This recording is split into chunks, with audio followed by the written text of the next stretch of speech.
disiarkan di 92 radio anggota PRSSNI Jawa Timur. Inilah Spektrum Radio Jatim. Selamat pagi, bersama saya Putu Gede François Sarjana. Pemerintah mengeluarkan larangan media sosial digunakan sebagai e-commerce. Contohnya platform seperti TikTok yang nantinya hanya diperbolehkan untuk mempromosikan barang layaknya iklan di televisi dan media sosial lain. Larangan itu akan masuk dalam aturan baru yang merevisi Peraturan Menteri Perdagangan atau Permendag nomor 50 tahun 2020. Perdagangan dan bertransaksi secara langsung di medsos dikatakan pemerintah berdampak pada anjloknya penjualan UMKM dan pedagang pasar. Karena menurut data Kemenkop UKM, kontribusi sektor UMKM terhadap produk domestik bruto atau PDB mencapai 60,51% dengan nilai transaksi sebesar 9.580 triliun rupiah. Sedangkan nilai barang terjual di TikTok sebesar 38,5 triliun rupiah. Menteri Perdagangan Republik Indonesia Zulkifli Hasan juga menyampaikan alasan lainnya larangan bertransaksi langsung di medsos, terutama menyangkut algoritma dan potensi penyalahgunaan data pribadi di ranah bisnis online. Dia hanya boleh untuk promosi, seperti TV ya. TV kan iklan boleh kan? Tapi TV kan jualan, nggak bisa jualan, nggak bisa terima uang kan? Dia semacam platform digital, tugasnya mempromosikan, jadi dia harus dipisah. Sehingga algoritmanya itu tidak semua dikuasai. Dan ini mencegah penggunaan data pribadi untuk kepentingan bisnis. Pengamat media sosial Universitas Pembangunan Nasional Veteran Jawa Timur atau UPN VJT, Irwan Dwi Arianto menyebut alasan pemerintah cukup masuk akal. Namun, Irwan memberi catatan kritis atas pelarangan ini. Agak masuk akal sih, agar tidak dikuasai. Cuman kita itu kan tidak bisa menghindari teknologi. Teknologi itu bukan untuk dihindari, tapi untuk disikapi. Prioritas bersama melindungi data pribadi pengguna. Pemerintah harus memiliki regulasi yang kuat dan efektif dalam mengatasi hal ini. Terkait mengontrol algoritma di media sosial, perlu diingat bahwa meskipun dipisah, platform masih bisa saling bertukar data untuk membenahi algoritma mereka. Karena kunci algoritma adalah untuk membuat semakin relevan. Terus yang perlu diingat lagi bahwa perkembangan teknologi itu mengubah kebiasaan masyarakat, termasuk membeli barang.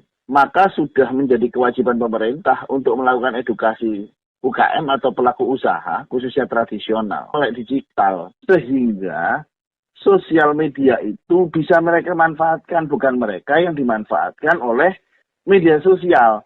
Otomatis nanti keuntungan itu akan masuk ke masyarakat dan akan berimbas pada pajak atau pendapatan negara. Kalau pola pikirnya adalah memaksa media sosial atau e-commerce berkontribusi finansial ke pemerintah, mereka akan bisa melakukan banyak hal karena mereka yang menguasai teknologi. Sementara pakar entrepreneurship Universitas Ciputra Surabaya, Profesor Murvin Sembiring menyatakan, pelarangan transaksi di social commerce ini kontraproduktif dengan cita-cita menciptakan wirausahawan baru sesuai dengan yang diamanatkan dalam Undang-Undang Cipta Kerja. Ini yang nggak nyambung. Kita ingin mencetak entrepreneur. Ada kementerian tertentu katanya 1.000 entrepreneur per tahun atau per bulan. Harus ada industri kreatif. Ini di antara instansi pemerintah sendiri ini kontraproduktif ini. Tidak ada komando yang satu gitu loh untuk melihat roadmap atau grand strategi pemberdayaan ekonomi masyarakat kita di era modern kok masih berpikir tradisional seperti ini. Melarang-larang sebuah media yang begitu masif, ya dong. Carilah strategi yang lain. Generasi milenial bisa berbisnis dari e-commerce lewat TikTok itu berapa didapat.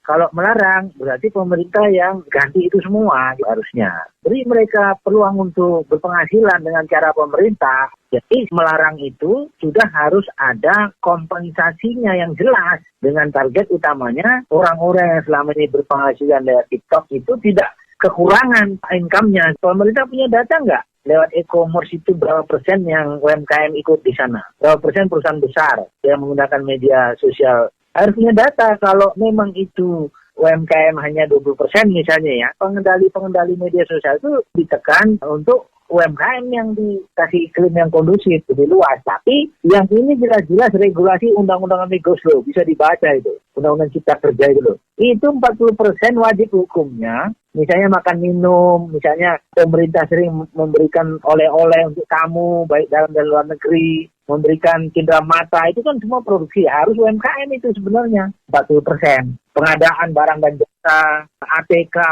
itu UMKM dan koperasi bisa lakukan. Kenapa enggak itu gitu loh, yang jelas itu di bawah kontrol dan kemampuan pemerintah untuk mengendalikan dan mewajibkan perintah undang-undang loh. Mana ada perda yang merespon itu, ya, sampai ke kecamatan. Kan belum kita lihat. Karena apa? Sudah terlalu nikmat berhubungan dengan perusahaan-perusahaan besar. Lantas, bagaimana pengusaha milenial menyikapi aturan ini? Berikut pendapat Ketua Umum Himpunan Pengusaha Muda Indonesia HIPMI Surabaya, Denian Rustanto. Jadi media-media sosial ini kan tidak hanya sebagai media sosial. Jadi adanya pelanggaran dari media-media sosial ini yang hanya memiliki izin sebagai media sosial di Indonesia, namun juga melakukan transaksi yang berupa seperti marketplace. Karena seperti kita tahu sekarang Indonesia sedang gencar untuk melakukan pemungutan pajak terhadap transaksi-transaksi yang ada di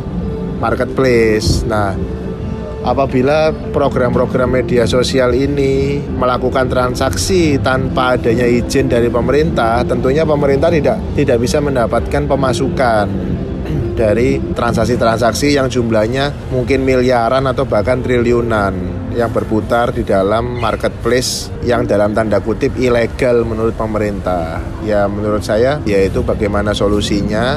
Menurut saya solusinya ya simpel, tinggal para media sosial ini, para pemilik media sosial ini secara company mengajukan izin sebagai marketplace, lalu ya itu win-win solution sih buat saya. Denian juga mengajak kepada sesama wirausahawan muda beradaptasi dengan teknologi digital untuk menangkap peluang bisnis. Namun, harus tetap mematuhi peraturan yang berlaku. Karena ya algoritmanya TikTok itu banyak pakar media sosial bilang susah untuk dipahami. Sehingga itu sebenarnya sebuah opportunity juga. Tingginya traffic di TikTok itu merupakan sebuah anugerah juga bagi para pelaku UMKM yang berjualan di situ. Jadi jangan sampai karena TikTok tidak memiliki izin lalu para UMKM ini tidak bisa berjualan, tuh jangan sampai. Ya tinggal kalau nggak ada izinnya tinggal diurus aja izinnya. Sebenarnya itu hal yang sangat simpel sih. Dan terkait dengan isu yang para pedagang konvensional, para pedagang kecil, pasar menjadi sepi karena adanya marketplace, karena adanya TikTok Shop, karena adanya dan lain-lain ya, Shopee Live dan lain-lain, ya menurut saya ya kenapa tidak di-encourage dan diedukasi saja pedagang-pedagang pasar, pedagang konvensional, pedagang-pedagang kecil yang belum melek teknologi, di-encourage aja agar mereka bisa bermigrasi, mereka bisa melek teknologi sehingga mereka tidak sampai ketinggalan zaman. Karena kan seperti kita tahu bisnis harus selalu mengikuti zaman dan harus beradaptasi dengan perubahan-perubahan yang ada.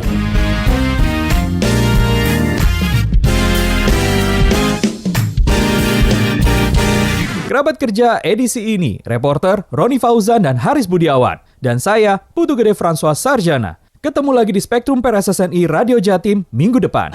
Itulah tadi Spektrum Radio Jatim, persembahan dari Persatuan Radio Siaran Swasta Nasional Indonesia dan didukung penuh oleh